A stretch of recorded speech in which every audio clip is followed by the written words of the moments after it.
اسم کی اقسام۔ اسم کی دو اقسام ہیں، نمبر 1 اسم نکرہ اور نمبر 2 اسم معرفہ۔ اسم کے بارے میں ہم نے پڑھا تھا، اسم کا مطلب ہے نام۔ کسی بھی شخص، چیز، جگہ، جانور یا پرندے کے نام کو اسم کہتے ہیں۔ آج ہم اسم کی اقسام کے بارے میں پڑھیں گے کہ اسم نکرہ اور اسم معرفہ کسے کہتے ہیں۔ اسم نکرہ۔ اسم نکرہ کا مطلب ہے عام نام۔ کسی بھی شخص، چیز، جگہ، جانور یا پرندے کے عام نام کو اسم نکرہ کہتے ہیں، جیسے لڑکا، شہر، کتاب، پہاڑ۔ یہ عام طور پر بہت سارے ہوتے ہیں۔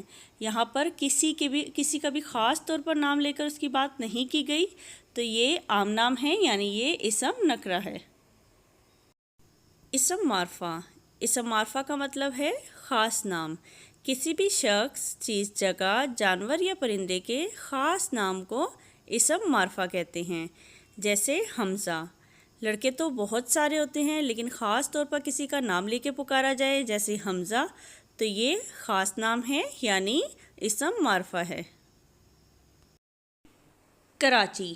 پاکستان میں شہر تو بہت سارے ہیں، لیکن اگر میں خاص طور پہ کہوں کہ کراچی بہت بڑا شہر ہے، تو کراچی تو پاکستان میں ایک ہی ہے، تو کراچی خاص نام ہے، یعنی اسم معرفہ ہے۔ کیٹو۔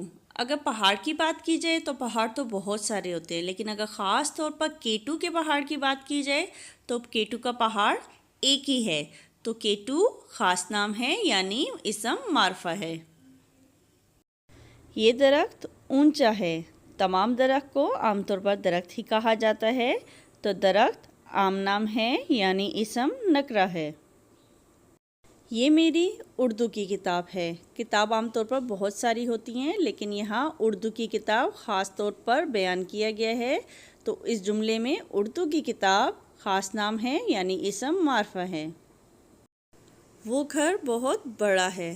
گھر عام طور پر بہت سارے ہوتے ہیں، تو اس جملے میں گھر عام نام ہے، یعنی اسم نکرہ ہے۔